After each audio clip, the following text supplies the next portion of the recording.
नमस्कार दोस्तों, अल्फाजा डायरी में आपका स्वागत है। तेनालीराम की लोक कथाओं में आज की लोक कथा का नाम है मूर्ख की उपाधि।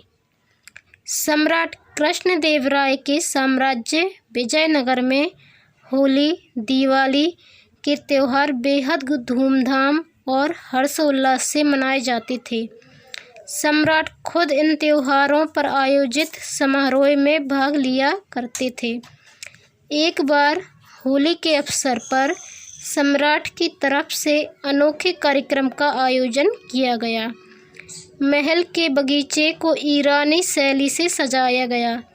विदेशी जायकेदार व्यंजनों के लिए बाहर से अनेक कारीगर बुलवाए गए। होली खेलने के लिए कश्मीर से भारी मात्रा में केसर मंगवाया गया। भांग के लिए बनारस से विशेषज्ञ बुलवाए। फिर सम्राट ने घोषणा की, इस अनूठे होली कार्यक्रम में राज्य के सभी सम्मानित व्यक्ति और राजदरबारी आमंत्रित हैं। बेफाक खेलें, विदेशी पकवानों का आनंद लें, मर्यादा में रहकर प्रत्येक मूर्खतापूर्ण कार्य करें। जो सबसे अधिक मूर्ख साबित होगा उसे हम मूर्खराज की उपाधि के साथ साथ 10,000 स्वर्ण मुद्राएं भी इनाम में देंगे। लोग इस समारोह में भाग लेने के लिए तरह तरह की तैयारियां करने लगे।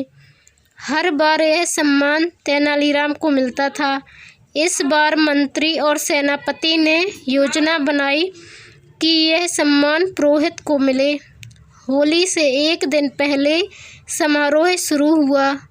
महल में राज्य के सभी सम्मानित लोग एकत्र हुए। नृत्य, संगीत कार्यक्रम के बाद चुटकुलेबाजी का दौर चला।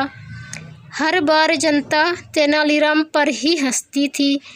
इस बार मंत्री ने ऐसा चक्कर चलाया कि तेनालीराम का नंबर ही नहीं आया। रात हुई तो सभी निमंत्रण मिलते ही भोजन पर टूट पड़े। विदेशी पकवानों की खुशबू से सभी के पेट में चूहे दौड़ रहे थे। एक के बाद एक जायकेदार व्यंजन को खाते समय सभी अपनी मूर्खता का परिचय दे रहे थे। कोई ग्रास हवा में उछालकर तो कोई दोनों हाथों से खा रहा था। अचानक तेनालीराम की नज़र पुरोहित जी की ओर गई। वह काबुली पिस्ते की बर्फी खा रहे थे। सारे मुँह पर बर्फी के कण लगे थे। कुर्ते पर भी बर्फी के कण बिखरे थे। अचानक तेनालीराम उठा और पानी से भरा लोटा उठाकर आगे बढ़ा और पुरोहित जी के कुर्ते की दोनों जेबों में उलट दिया। पुरोहित जी लाल पीले होकर तमक कर बोले,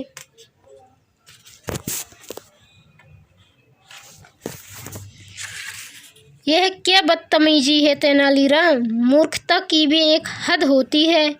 तुम जैसा मूर्ख दुनिया में और कोई है या नहीं? वह इतनी जोर से चीख रहे थे कि सभी का ध्यान उस तरफ चला गया। पुरोहित जी तेनालीराम को बुरा भला कह रहे थे और तेनालीराम खड़ा हंस रहा था। बात मारपीट तक पहुंची। तभी सम्राट कृष्णदेवराय वहां पहुंच गए। सारी बात सुनकर तेनालीराम से बोले, यह क्या पागलपन है तेनाली? इतनी बड़ी मूर्खता करके भी तुम हंस रहे हो? बताओ, तुमने पुरोहित जी की दोनों जेबों में पानी क्यों डाला?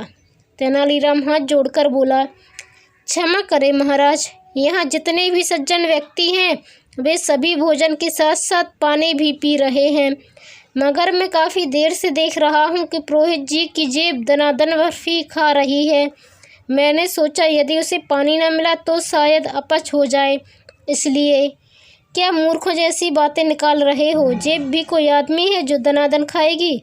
तेनालीराम ने फिर हाथ जोड़कर कहा, महाराज, यदि मैं गलत कह रहा हूँ तो पुरोहित जी की जेब उलट कर देख लीजिए। महाराजा ने पुरोहित की तरफ देखा तो पुरोहित को विवश होकर अपनी जेब उलटनी पड़ी, जिसमें से पानी से भीगी हुई बर्फी के टुकड़े निकलकर बाहर घास पर गिर पड़े। देखकर सभी को हंसी छूट पड़ी। सम्राट स्वयं भी मुस्कुराए बिना न रह सके। पुरोहित शर्म के मारे पानी पानी हो गए। वह जितना खा रहा था उससे दुगना अपनी जेब में भर रहा था। और इस बार भी वही हुआ। मूर्खराज की उपाधि फिर तेनालीराम को ही मिली। राजा और पुरोहित ने तो उसे पहले ही सबसे बड़े मूर्ख के नाम से पुकार डाला था।